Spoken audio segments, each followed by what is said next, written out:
When I began the process, I just didn't like the regulations because I thought, well, they're kind of nebulous and they don't make a lot of sense. And when we started investigating, what we found is that the plan is really very organized and very well put together. The plan is to move education away from what we have right now, which is traditional education. That's, you have so many Carnegie units, you had 4 classes of math and 4 classes of English and so many classes of history to graduate, to what is called outcome-based education. Outcome-based education says that the student must demonstrate something in order to meet the goal and be promoted or graduate.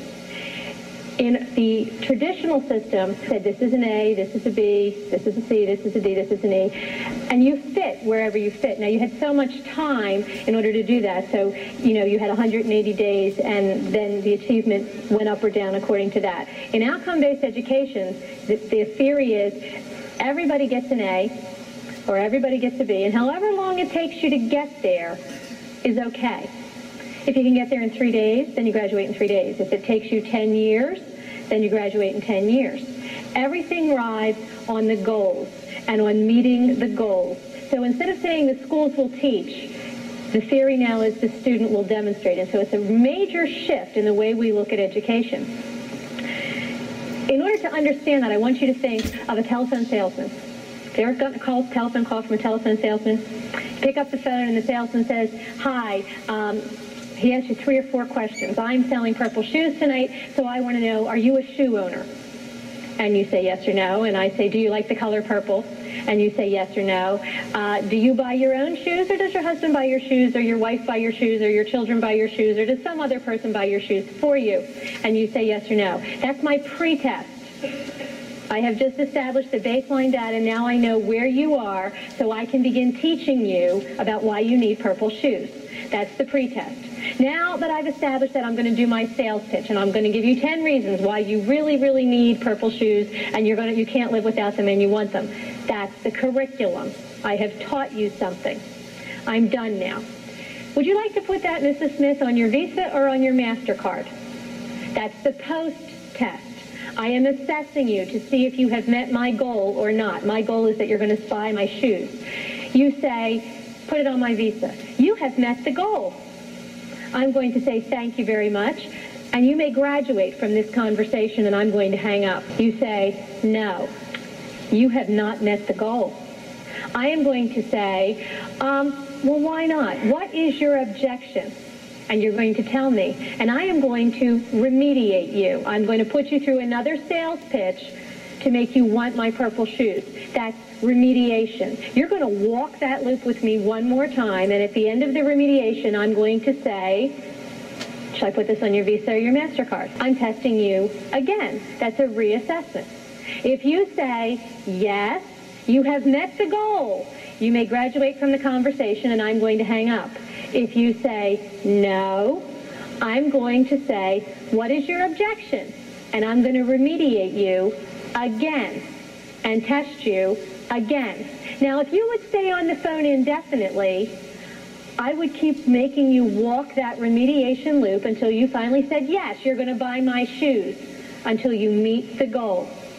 However, in a telephone sales call, you can say, excuse me, I've been remediated enough, I'm never meeting your goal, and you can hang up the phone. A child in a classroom cannot hang up the phone. They are going to be remediated again and again and again and again until they meet the goal. That's outcome-based education. Everything rests on the goals. That's the ladder that everything rests on. So when I started getting involved way back in the fall, I looked at the goals, because that's what everything rests on. I thought I'd find geography, history, spelling, reading. I found adaptability to change, ethical judgment, self-esteem, family living, proper environmental attitudes, understanding and appreciating others. And I went and met with Mr. Fear, who's the executive director of the State Board of Education in Pennsylvania, and I said, where did you get these? And with every goal, there was a list of exit outcomes. That's the specific behaviors that the child has to demonstrate in order to prove that they met the goal. The child just can't say, I met the goal, I understand others, isn't that great? The child has a list of behaviors that they have to demonstrate in order to prove that they met the goal. So I said to Mr. Fear, well, where'd you get the goals? and where did you get these exit outcomes? Where did they come from? And he said, oh, we had committees meet all over the state. And we brought together teachers and parents and other groups, and we got together and had consensus forming, and we reevaluated them and redid them, and they came up with over 500 student learning outcomes. And I said, well, okay, what did they base it on? He said, oh, nothing. We developed these specifically for Pennsylvania. I said, well, you mean when they went in and sat down, the table was empty? Oh, no, no. I said, well, what was on the table? Connecticut's goals. Oh, okay. So I wrote to Connecticut and said to Connecticut, would you please send me your goals? And Connecticut did send me their goals. And I sat down, and Connecticut's goals and Pennsylvania's goals were the same goals. Word for word, the same goals. Since then, we've gotten the goals from 26 different states, and this just gives you a little overview of what some of those exit outcomes are. All students understand and appreciate their worth as unique and capable individuals and exhibit self-esteem. That's Pennsylvania's. Connecticut. Each student should be able to appreciate his or her worth as a unique and capable individual and exhibit self-esteem. Does that sound familiar? You can take all the student learning outcomes and match them up. It doesn't matter what state you're in. It doesn't matter whose outcomes you're looking at. If you strip the names of the states, you can't tell whose are whose. Now, the other states, they passed their goals and their exit outcomes on the first go-around. Pennsylvania, because of the involvement of parents like you and me and other ones across the state, have been forced to rewrite their student learning outcomes 7 times now. Some of these are from the first set that was first published in September. They published another set on March the 11th. That set included student learning outcomes that said that our children would exhibit the proper attitudes to live in the American constitutional democracy. We don't have a constitutional democracy. We have a democratic republic. The State Board of Education got the form of government wrong. So I went on the radio in Harrisburg and said the State Board of Education doesn't know what their government is, much less what attitudes you need to live in it. So they rewrote those learning outcomes on March the 12th. That set lasted 24 hours. They're in their 7th rewrite now of student learning outcomes, and really, they haven't changed a bit. They've combined some, they've rearranged some, they've reorganized some, but the exit outcomes are still the same. Now, when you move to outcome-based education, there's a couple questions that you always have to ask. Because every child must demonstrate the goal, that means that, first of all, someone has to set a standard for what is mastery of this goal. How good is good enough? How much self-esteem is enough self-esteem? How much adaptability to change is too much adaptability to change? So first we have to set a standard. Second, I have to test you in some way. I have to do an assessment to find out if you met my standard. Third, I have to remediate you. If you don't meet the standard, I have to bring in a curriculum or an activity or a program that will in some way change your behavior to make you meet my standard. Now, when you look at Pennsylvania's goals, we asked, what standards do you set? How do you test? How do you remediate? The state's response was, well, we're not real sure about that. So we went looking to see, well, what are you doing right now? Well, right now, Pennsylvania gives a test, and has since the 1960s. It was called the Educational Quality Assessment, of the EQA. It was given all the way up until 1989 when it was finally pulled. Each district took the EQA. It was given in grades 5, 8, and 11. Districts were required to write their long-range plan from the results of the EQA test, the Educational Quality Assessment test. In that plan, each district had to say how they were going to change their curriculum in order to make the children do better on that assessment the next time. Now, if you think about it, that makes sense. You know, if you give the same test in every district, and I give it in your district and your district and your district, and you were first and you were second, but I'm sorry, you were last, what are you going to do? You're going to change your curriculum so you're not last anymore, because that's embarrassing. So the EQA was the basis for curriculum planning for all the districts in the state. And it was a mandatory test. The districts had to take it because they had to base their long-range plan on it in order to get their state money. What did the EQA test? The EQA tested first the 10, then the 12 quality goals of education. When we looked at the EQA, parents thought it was testing reading, writing, self-esteem, citizenship. It tested locus of control, whether you are an internally motivated person or an externally motivated person, whether you stand up against a crowd, or whether you go with the flow. and they scored it. There was a right answer to the attitude questions. The right answer was go with the flow. In citizenship, the EQA said it did not test anything in the factual domain. It didn't matter if you knew what the United Nations was. It didn't matter if you knew who the president was or what a president was. Citizenship tested thresholds of behavior. How do I vary reward and punishment to make you do what I want you to do? Sample question. There was an organization called the Midnight Marauders. They went out at midnight and spray painted all over everybody's walls. I would join the group if A, my best friend were a member of the group. The child could say yes, no, or maybe. The correct answer was yes. I would join the group if all the popular kids were members of the group. Yes, no, or maybe. The correct answer was yes. I would join the group if my parents would ground me if they found out. The correct answer was no. You are supposed to avoid punishment, but you are supposed to honor commitments to friends and go with the group. The goal was collectivism. The EQA tested for adaptability to change. What parents were told was, well, you know, our world is constantly changing, and we want people who are going to be able to go with that and survive that. We don't want rigid people who can't cope. Sounds very reasonable. The EQA tested and scored for rapid emotional adjustment to change without protest. That was the state-desired response. The EQA just didn't test the attitudes of children, it scored the attitudes of children. It was a criterion reference test. That means there's a right answer and a wrong answer, and I say what it is. The bottom criteria for the EQA was that students would exhibit what the state called a minimum positive attitude. The 11th grade EQA was written on a reading level between 5th and 8th grade. The EQA, out of over 400 questions, 30 of them were academic, and 385 of them were attitudes. When the district took the EQA, they got back a list from the state of where they fit with other districts in the goal. They had to write their long-range plan in order to change their curriculum to have their children achieve the minimum positive attitude. Well, how did they do that?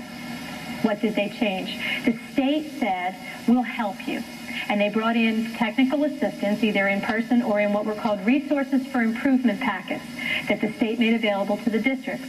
Those packets included lists of what were called validated programs. Those are programs from all over the country that had been tested by the federal government and had been proven to change the behaviors and attitudes of children in a specific subgroup. All white male children with two parents who make less than $20,000 a year. All black female children in a single parent family who make more than $50,000 a year. They could divide the children up into what were called targeted subgroups based on your race, on gender, on ability level, on education of the parents, on socioeconomic status. And the programs were tested and then declared validated, meaning that they were proven to work to change the behaviors and attitudes of children in that subgroup. And that's what has been happening in Pennsylvania education since the 1960s. Our curriculum has been moving away from academics and into minimum positive attitude since the EQA. And the EQA is still driving the curriculum because districts used it for long-range planning up till 1989. Why did they stop? They stopped because a mother down in Washington County named Anita Hogue had a son who took the EQA. He came home and said, Mom, this test was really weird. She said, you must be wrong. I'm going to go down to the school and look. And she went down to the school and she said, I want to see the test. And they said, no. And she said, now, see, I'm the mommy. I'm allowed to see the test. And they said, no, you're not. It's a secure test. Nobody's allowed to see it. Big fine if you see it. Mrs. Hogue is the type of person that when you say no, she flunked locus of control. You know, made her want to do it more. So she wound up writing to the state and finally got a copy of the test and the scoring, which is how we got it. She filed a complaint with the Federal Department of Education alleging that the EQA was a violation of the Federal Hatch Act, federal law, that it was violating her rights to privacy, and it was against the psychological testing portion of that law, and the federal government agreed with her and said the EQA was a psychological test, it was in violation of law, and Pennsylvania had to enter into a consent agreement with the federal government, which resulted in policy being issued by our department saying they wouldn't do it anymore. So what did Pennsylvania do with the consent agreement? Well, in 1988, when Mrs. Hoke's complaint began to surface, then Commissioner of Education Donna Wall issued a memo saying, we're going to withdraw the EQA until we incorporate it into the new Pennsylvania assessment system. In 1990, the Pennsylvania assessment system was first piloted. The first assessment was called the Pennsylvania Health Assessment. It says right on it, this is the revision of the EQA. This year, the Pennsylvania assessment system tested reading, math, and writing. Is it the same test? Has different names, but their own documents say it's the revision of the EQA. In that 1988 memo, Mrs. Wall says that by 1993, we will have completed the revision process. If you look at the regulations that the state is promulgating right now, it says by 1993, the state will once again test all the goals. Timetable hasn't been interrupted at all. Initially, the sentence ended there. Now, because of the involvement of parents, it says, and parents have the right, they have to go back through public hearings to do that. Is that a victory? Not really. The regulatory process in our state really isn't controlled by the legislature. It's controlled by appointed bureaucrats who really don't care what you think. They sit at the meetings, they follow the letter of the law, they give the time, but your input is not really input. Example. In February of this year, the State Board held a public hearing on the student learning outcomes and the regulations. The room was big enough to hold 80 people, 500 showed up. They would not move the room. And we began the meeting with an attorney for the parents saying it would really be helpful to facilitate dialogue and consensus if we could get some really basic questions answered here. And the State Board said, we're not here to answer any questions. And he said, okay, I can appreciate that this is a public hearing and this is public comment and you're not here to answer any questions, but parents have been asking these questions now for 2 years. Where do they go to get the questions answered? And the State Board said, that's a matter of public policy, how you get your questions answered. And the attorney said, that's great. Could you explain the public policy to all these 500 people so they know what to do to get their questions answered? And the State Board said, we're not here to answer any questions. When you go to hearings, they give you a topic for the hearing. So one set of hearings is on the student learning outcomes, and one set of hearings is on the goals. Now, if you go in and say, but the whole program is terrible, they say, excuse me, the topic here is this piece of paper. So you have to confine your remarks to this piece of paper. So what happens? Well, in one of the goals, the original was that the personal, family, and community living, that the students will acquire and use the proper attitudes and behaviors necessary for successful personal, family, and community living. I testified to the Senate, in front of the Senate Education Committee and said, what is a successful family? Two people cannot agree. How are you going to measure the attitudes necessary for it? Their response, they took out the word successful. So in order for parents to make a difference, they need to step outside the regulatory process and look at where do they go in order to drive the cart the way they want it to be driven. You go to the legislature. So in Pennsylvania, we went to the legislature and we asked for a resolution that would ask the Department of Education to slow down long enough for the House of Representatives to at least look at the regulations so that everybody could understand them, so there could be some real input. And we won that debate by a vote of 150 to 47, which is fairly significant. And the Department of Education said, we're doing it anyway. And they are doing it anyway. If you got involved now, what they would say to you is, this is a done deal. Nothing you can do about it, it's a done deal. Well, first of all, that's not true, because the student learning outcomes have not been passed in final form. No one has signed them. No one has even seen the final form yet. And secondly, the legislature has the power to override the bureaucracy if they want to. And that's where you get involved, is at the legislative level. You ignore the bureaucracy and focus on the elected people. That's where you need to be involved. So that's what parents did. What did the board do? The board continued to promote the regulations, and we continued to ask, where do these come from? How come all the goals in all the states are the same?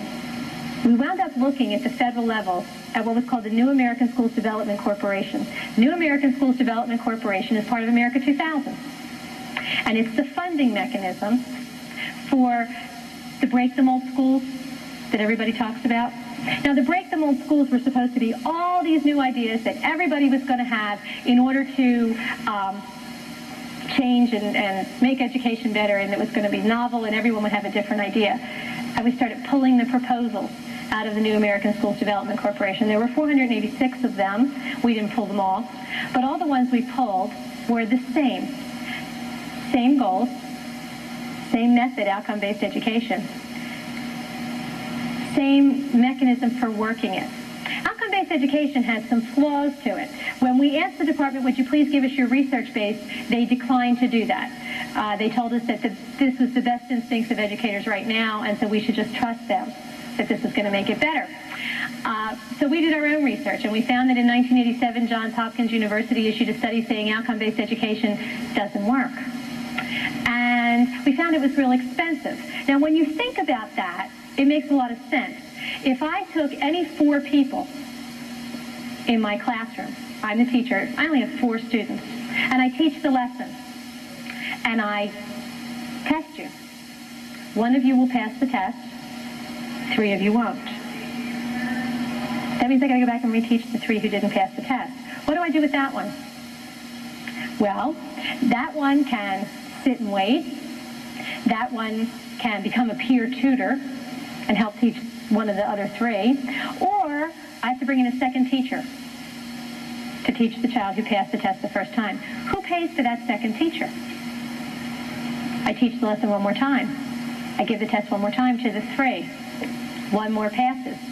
Now I've got 1 here, 2 here. Do I need 2 more teachers? Do I have 2 peer tutors? Do they sit and wait? Peer tutoring, I have 5 children. I did not send them to school to be the teacher. I sent them to school to be the student. If they're teaching someone else something they already know, they're not learning something new, are they? They're stuck. So outcome-based education takes the top off of achievement.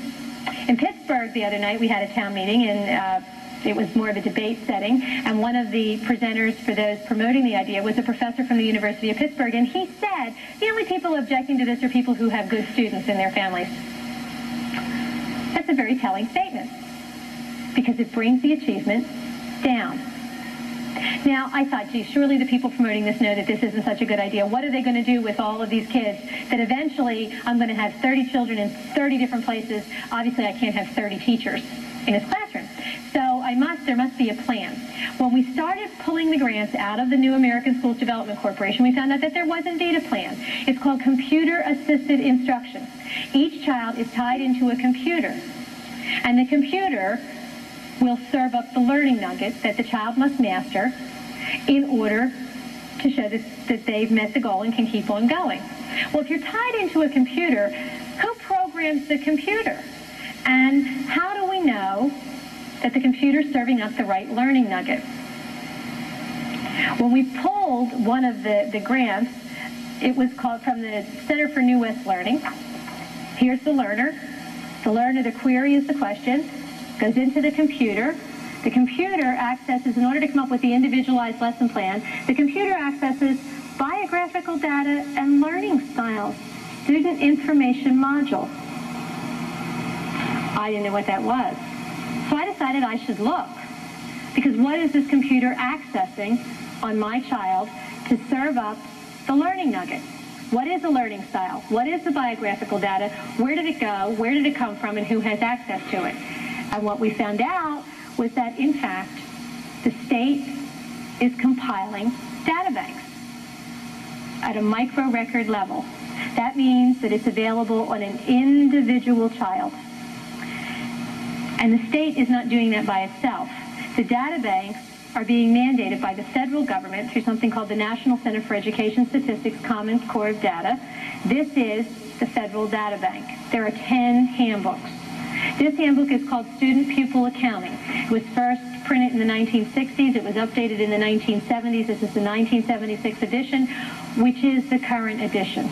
We have personal identification, name, student number, sex, racial and ethnic group, birth and age date, minor adult status, family responsibility, citizenship, language considerations, veteran benefits, family and residence, parents, male parent, female parent, sponsor, that's if someone sponsors you to come into the country, responsible adult of domicile, perhaps you live with your aunt or your uncle or a grandparent or a brother or a sister instead of with your parents, brothers and sisters living in household, family economic information, family social cultural information, residence data, physical health, sensory and related conditions, student medical record number, that's the access number to all of the student medical files, including if you've ever been referred for a condition, all your physical exams. Did you ever abuse drugs? Mental, psychological, and proficiency test results and related student characteristics. The federal government defines a psychological test as a test of the student's personal adjustment and their stand on controversial issues. Referrals for schoolwork for emotional reasons, your mental and psychological characteristics, your affective styles of learning. All enrollments in any school, all school performance, post-school performance, non-school performance, what you do that is not in school, transportation data, any special assistance, did you ever qualify for a state or a federal education program? Now, this is one of 10 handbooks. There was one on staff accounting. There's one on property accounting. And what we found in the property accounting handbook was that it included a little graph that shows, this is the graph, that shows how all the data is linked. The data on the child can be linked to the data on the teacher, can be linked to data on the curriculum at an individual level so that everything can be tracked. So I know that if Johnny from this kind of a background is in Mrs. Smith's class who has that kind of a background with textbook B, this is how Johnny's going to do. If I want to change Johnny's behavior, I can change his teacher, his textbook, or try to change something in his background. All the data is linked. This was the property accounting handbook. Now, when we first started looking at this, we asked the state and then the federal government, were these used? And they said, oh, no, these were never used. This was just a proposal that we spent all this money printing, and it was never used. It was never part of anything. One federal official told us this has nothing to do with nothing. In the meantime, a parent in Pennsylvania had a child in a guidance program, and the guidance program included an activity on decision-making, and the activity was a paper that the little girl who was in 7th grade had to fill out, and the paper was like a final exam, and if she didn't do it, she didn't pass the course, and the paper said, every family has some people who crave attention. Who in your family is the loudmouth? Every family has some people who are very competent. Who in your family meets that characteristic? Which would you rather be like? Why? The mom wasn't real happy with this particular curriculum thing, and so she objected. And she went to the school and she said, my daughter's not doing this. She's opting out of this activity and your class. And the school said, you can't do that because it's a mandated class. It's mandated by the state. And she said, oh, really? So she went to the state and she said, I'm opting out. This is against my principles. I don't agree with this. I don't like this. I'm opting my child out. And the state said, you can't opt out. It's mandated by the federal government through something called the Drug-Free Schools and Communities Act. You remember the Drug-Free Schools? We all thought that it was stopping drugs. This is the Drug-Free Schools and Communities Act. These are the 1992 guidelines from the Pennsylvania Department of Education. They're the same in every state. The Drug-Free Schools and Communities Act mandates what programming had to be brought in by the local school district in order to meet the state regulations, which came from, ultimately, the federal government.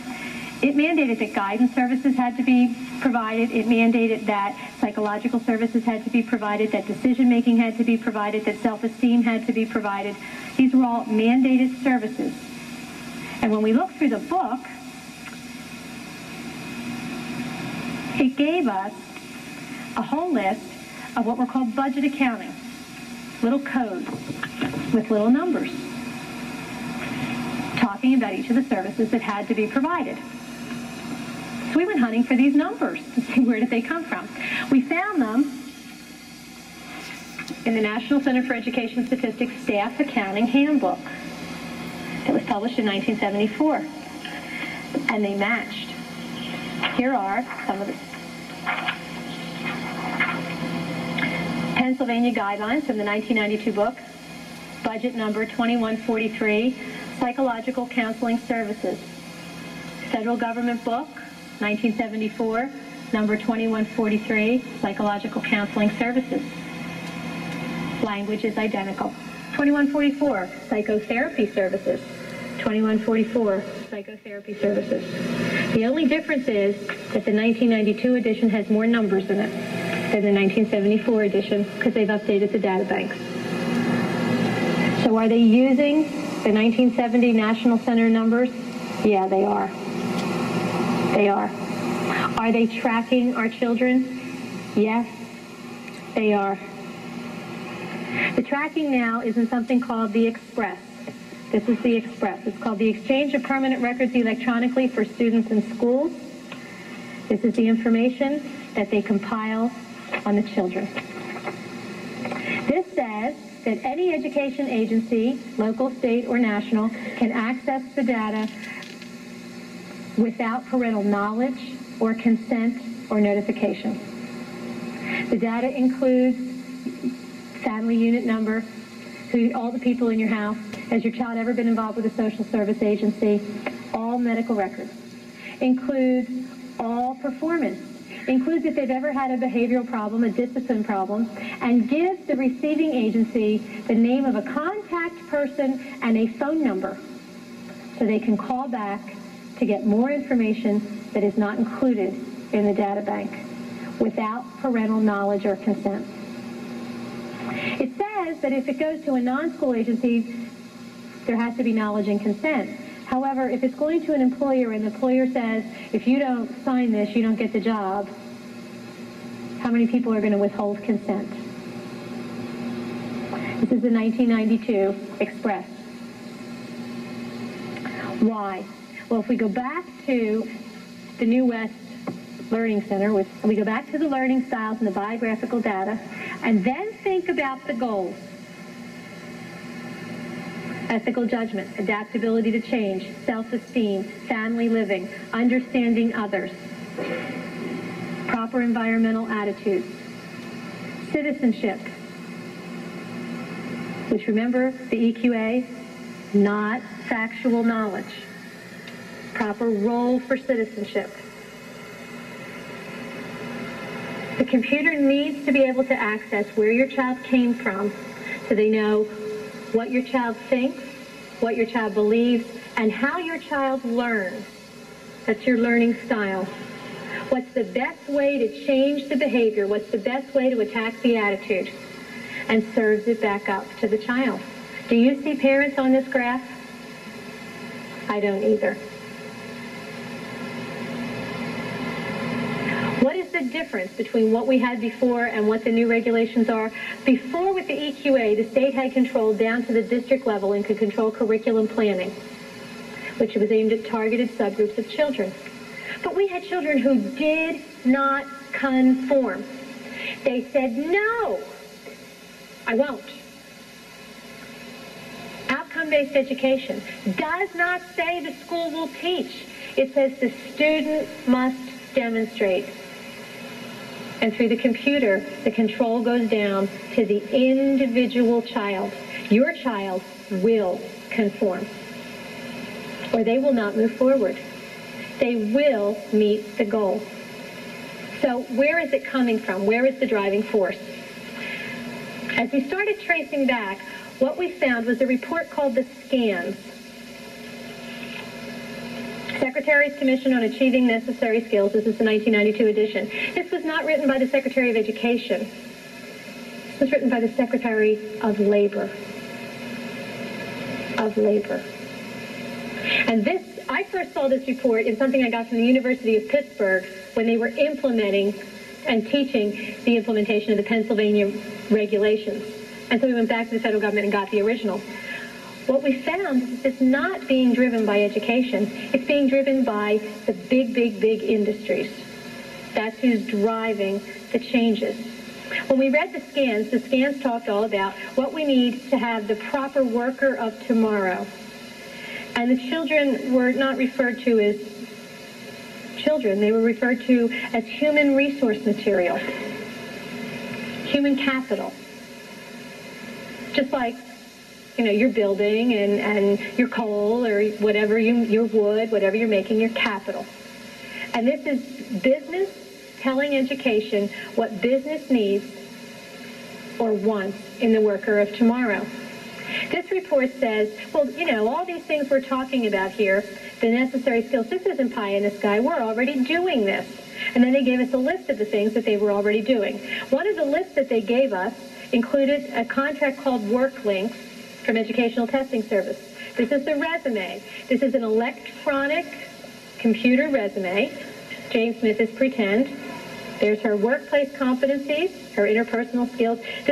She takes each test and she has to master the proficiency level, academic, and here's her personal qualities. And she's rated. She only got a good in honesty. James Smith is 19.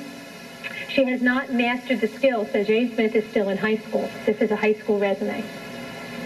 When I first started debating this issue, I used to say to the press, well, see, this is not the schools will teach, this is the student must demonstrate.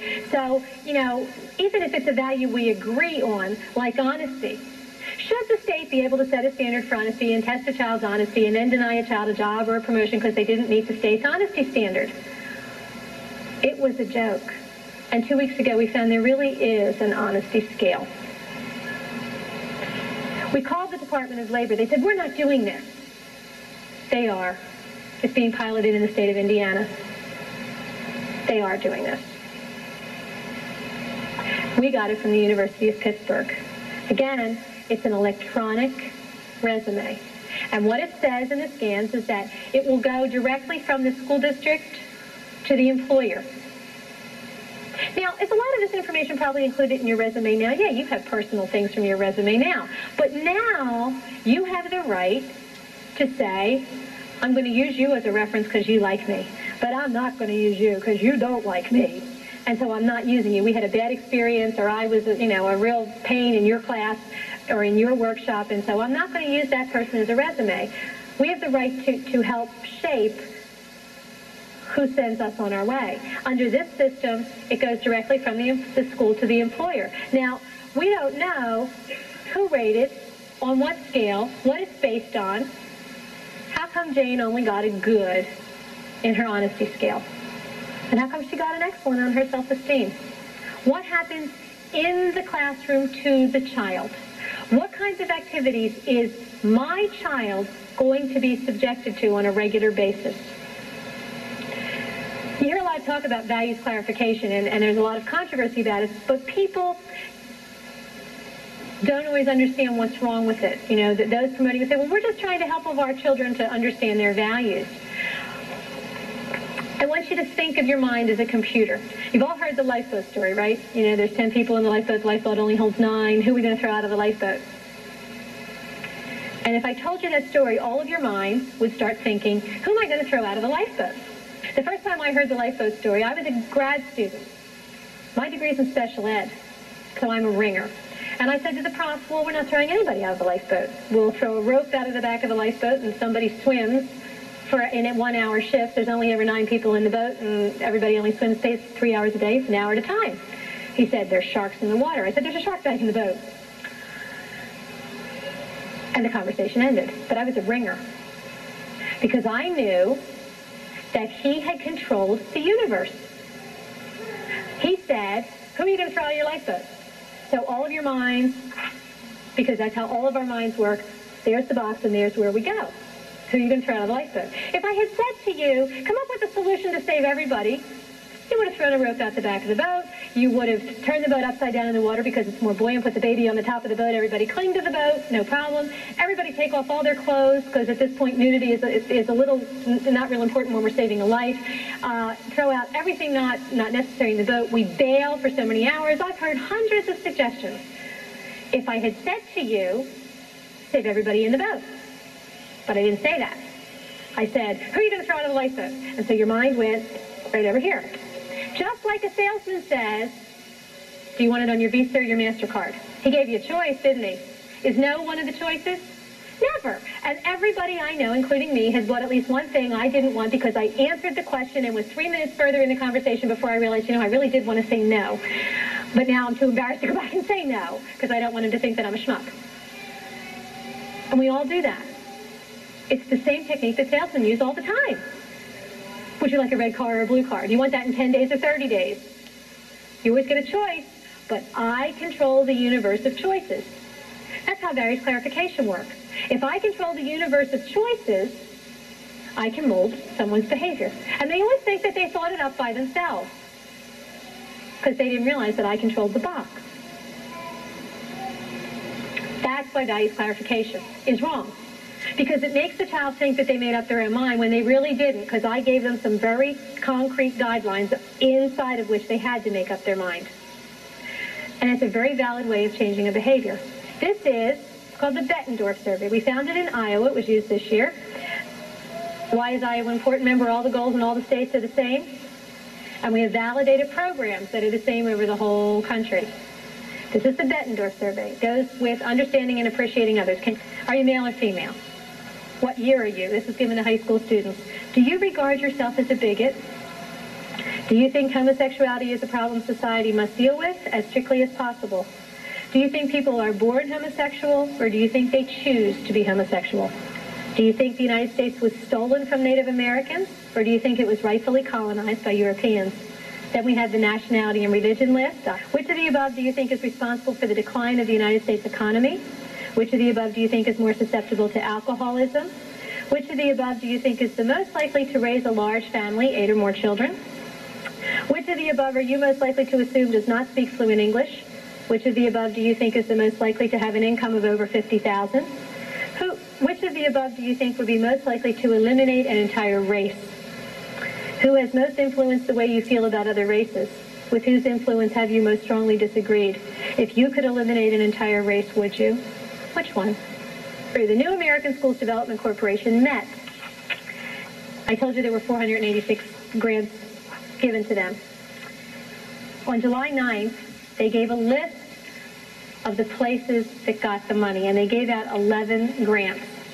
Now, I've been telling you that the grants are the same, and I've been telling you that this is talking about who owns the children, and that, in this case, business and the state thinks they do, and we need to start saying we do. What kind of programs got the money? This is the Connect School, a design for 21st century schools, Massachusetts. It's for K through 12 inner city children. The curriculum will be radically transformed. Portfolios, products, and performance assessment techniques will focus not just on subject matter, but on their abilities, dispositions, and attitudes critical for life and work. This one is in Minnesota. It's called the Community Learning Centers of Minnesota. Social service agencies will offer needed services on site at the school, integrating services with education. Teachers will retain their school charter only so long as state learning goals are met. Many times as I've traveled and talked to people about what's happening in Pennsylvania education and why parents need to get involved, I get told, well, you see, it doesn't matter to me because my children don't go to the public school. My children are in parochial school, they're in Christian school, they're in private school, I homeschool. Simultaneously with the new regulation changes, teacher certification is changing. And in order to be certified, teachers will have to demonstrate that they are competent in outcome-based education and that that's what the colleges will teach, that's what the teachers will learn. Non-public schools have to have certified teachers too. Accreditation is rolling over away from traditional accreditation into outcome accreditation. Non-public schools get accredited because it does better for you if you're going to college if you graduated from an accredited high school. In outcome accreditation, in order to get it, you must give the accrediting board 5 goals, 3 academic, 2 attitudinal, and you must demonstrate to them that you have tracked the change in behavior or attitude in the individual student over time. Doesn't matter whether you're public or non-public. The assessment techniques in the new regulations are what's called portfolio assessments. People think portfolio means a portfolio. I have an art portfolio, I have a science portfolio, pieces of paper. It is an electronic portfolio, much like the one we looked at in the work links, so that no matter where the child goes, whether you change schools or whether you don't, the portfolio will follow you. Please do not think that because your children are not in a public school that you are home free. You are not. The state cannot afford to let a huge bunch of children slip through the cracks, because it will be obvious then who can read and who can't. And one of the things that happens with outcome-based education is, we talked about what happens with all the kids. Achievement goes down. Now, that doesn't show up because everybody gets an A. It may take you 4 years to get your A, but you're going to get an A. In the testimony in front of the House Education Committee, we asked, through representatives, we asked Mr. Fear, well, what are the state standards in math and reading going to be? I mean, the student learning outcomes say you have to be able to use a calculator. They don't say you have to be able to do it without one. The communications learning outcomes don't say literate to an 8th grade level. They don't say literate to any level. So what are the standards? And Mr. Fear said, well, every district will decide on their own. Well, that's absurd. Philadelphia, which has some rather interesting reputations in education in the state, like terrible, will say, well, if you can count to 10, you get a diploma, because then we won't have any dropouts. See, that brings our statistic right up. And Mount Lebanon in Pittsburgh, a very affluent, wealthy district, will say you have to be able to do calculus. We can't have that. You can't have 501 different diplomas in the state of Pennsylvania. That would be ludicrous. So there has to be standards somewhere. Where are they?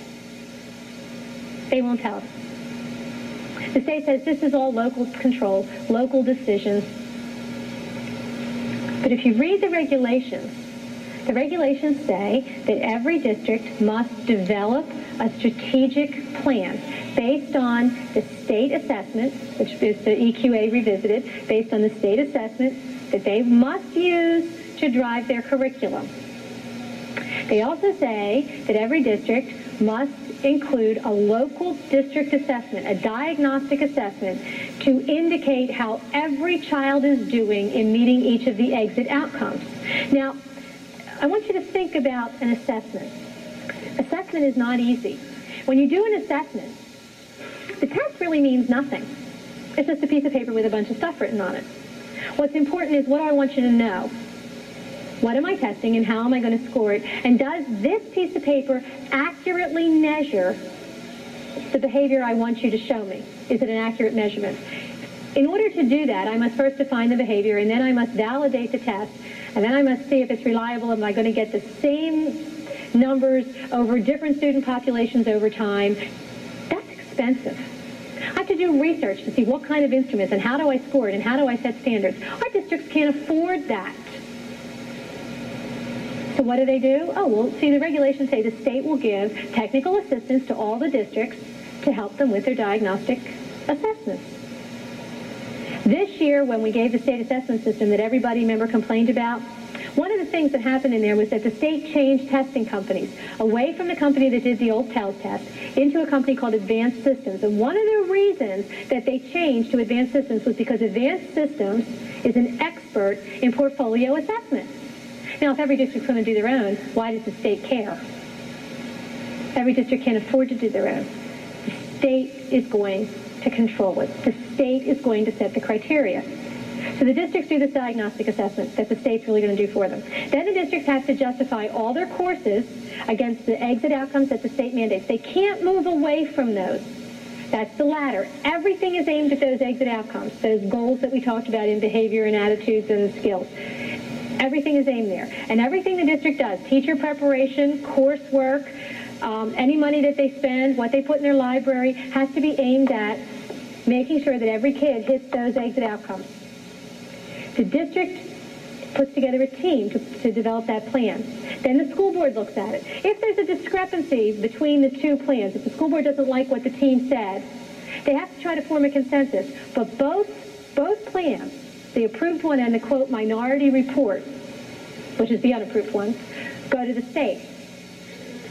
And the commissioner appoints a 3-person committee who will recommend which one is approved. And if the commissioner says that the district's plan does not meet the state standards, the state sends it back and says, do it over.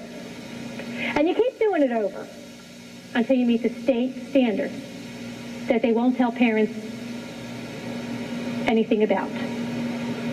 Now, in the back of the regulations is a section called curriculum deficiency. Anytime a district does not do well enough in having the children meet the exit outcomes, the state can come in and force the district to implement what's called a corrective action plan. And if after a year it's not good enough, the state can take over. On top of that, we had Senate Bill 1268 that talks about the academic bankruptcy bill. Under what conditions the state can take over the local district, up to and including becoming the local taxing entity. There are a list of 6. Any 2 will do. One of the criteria says if a district is below the state average. Think about that sentence. Average means the middle. That means by definition half the districts in the state are automatically below the average. They've met the criterion before you start because that's what the word average means. The middle. One of the other criteria is if they can't pay their bills. Outcome-based education is phenomenally expensive. The state keeps saying there will be no extra money. That's because they haven't appropriated any at the state level. The districts now are starting to do their plans. We've heard $435,000 the first year, $750,000 the first year. 6 districts in the south side of Philadelphia area got together and did a 5-year plan, $16 million. And that did not include student implementation. Outcome-based education is phenomenally expensive. It will put the districts into bankruptcy. State can take over. The goal is not local control. The goal is state control. Did the state know that? Yes, they did. When the state board put together these regulations, they held a series of forums, educational seminars, where they brought in national experts to talk to them about what this would do. One of the experts was E.D. Hirsch from the Cultural Literacy Foundation. He said, putting together a common core set of learning goals will have 2 problems. One of them is it will decrease academic knowledge, and the second is it will go against the grain of local control. The state board did it anyway. But now they keep telling people, well, you've got all this local control, see, because you can write your plan however you want. Let's pretend that I come to your backyard and I park a Cessna airplane in your backyard. And I say to you, okay, you can write whatever plan you want, as long as, when you're finished, you have a Cessna airplane. And when you're all done, will your plan look like my plan? Yeah, or you won't have a Cessna airplane, will you? No. So what the state is saying is, here's the exit outcomes, here's the Cessna airplane. You can write whatever plan you want, as long as it looks like this when you're done. There's really only one plan. There's really only one set of standards. There's really only one set of goals. And all the districts are going to look the same, or the state has this very big hammer called academic bankruptcy that can take whatever's left of local control away from the parents. Remember the drug-free schools? You know, the districts heard that the state did it, but it really came from the federal level. And so if we have to work through the state up to the federal level, because this is really a push from the federal level down through the states. When this parent filed her complaint and we wound up finding out that here was the mandate and the mandate came from the federal level, she complained. She filed a complaint at the federal level against the curriculum in her local school district. And what the federal government said was, well, see, the federal protection doesn't apply because there's no federal money at the local district level. The federal government came to the state and said, do you want our money in your block grant? And the state, of course, said yes. And the federal government said, okay, here's the mandate. Federal money stopped there. State took the mandate. State turned around to school district and said, do you want our money in your school district? Yes. Here's the mandate. The federal money stopped at the state level, and so did the protection of federal law. But the federal mandates are jumping that line. And so what we have affecting local district policy in many areas is really a federal mandate and not a state mandate. It's a civil rights issue. You know, I had a reporter say, well, you're just mad because, you don't want Marla Thomas talking to your kids. And I said, this system gives whoever is in control of the state the opportunity to mold the character of the children to their values. Whether it's Mother Teresa or Adolf Hitler is immaterial. Neither Mother Teresa nor Adolf Hitler should have the right to mold every child in the state to their particular value system. That's the role of the families in the state. Doesn't matter whether you're liberal or conservative. It's a civil rights issue, you're right. Behavior modification is not liberal or conservative. It changes children to the state's desired response, and whoever controls the state controls the response. And one of the ways you do that is to start contacting school board members, to allow school board members to educate them on what's wrong, give them the gamblegrams, and encourage them to stand up as a district and tell the state no. We have districts that are actually considering suing the state.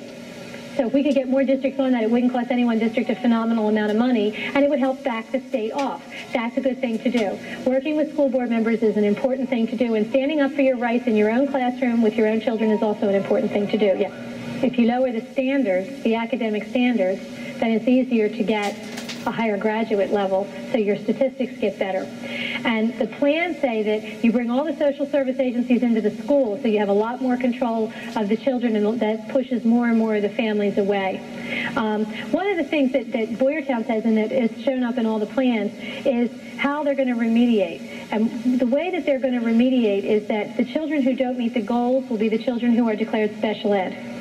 The special ed regulations are moving away from children who have a specific disability to children who do not meet the goals. The Boyertown plan, which is the prototype, says there's going to be an IEP, that's the special ed plan, for all students.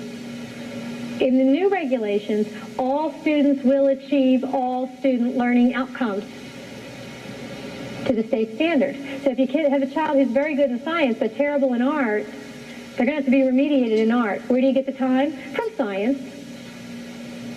So that all the individual differences for kids are eliminated, because they all have to meet all the outcomes at all the level. It's right now we have a bell curve. We have below average, average, and then above average. Well, this levels it so everybody's average. So you take time away from things the child is good at to remediate them in things that they're not so good at. One of the things that I keep hearing from the advocates of this is that, well, see, we have to do this because all the families are doing a terrible job. And people say, well, how do you argue with that? I mean, there are two ways to argue it. First of all, we've got lots of schools that are rotten. So let's let them clean up their house before they move into my house. And secondly, schools can't become families. Schools have a very valid place in the life of a child to teach basic academic skills. It's something that children need, that is important, that schools have to do. And when schools leave that base and try to become a family, for a child at risk, they lose twice, because they didn't have a family, and now they don't have a school either. My child loses once because he has a family, but he didn't get a school. One of the things they say to us is, well, see, we have kids who come to school without breakfast and kids who are from, disrupted families and all this kind of stuff. And that's true. But in the Depression, we had kids who came to school without breakfast and without shoes. And were from disrupted families. And the children who grew up in World War II had all their daddies go to war and lived in single-parent house where mommy was Rosie Riveter. And they were latchkey children, and they lived in disrupted families. But the schools said, our mission, our goal is to teach academics so that these children, if they live in poverty, have the tools they need to escape poverty, to get out, to learn other ways of life.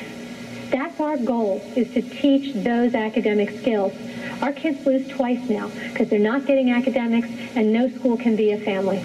The whole issue here is who owns the children. The more time you spend with the kids, the more control you have over the kids. It's about control. That's really when you boil it all down, that's what we come down to, is who controls the children of the next generation.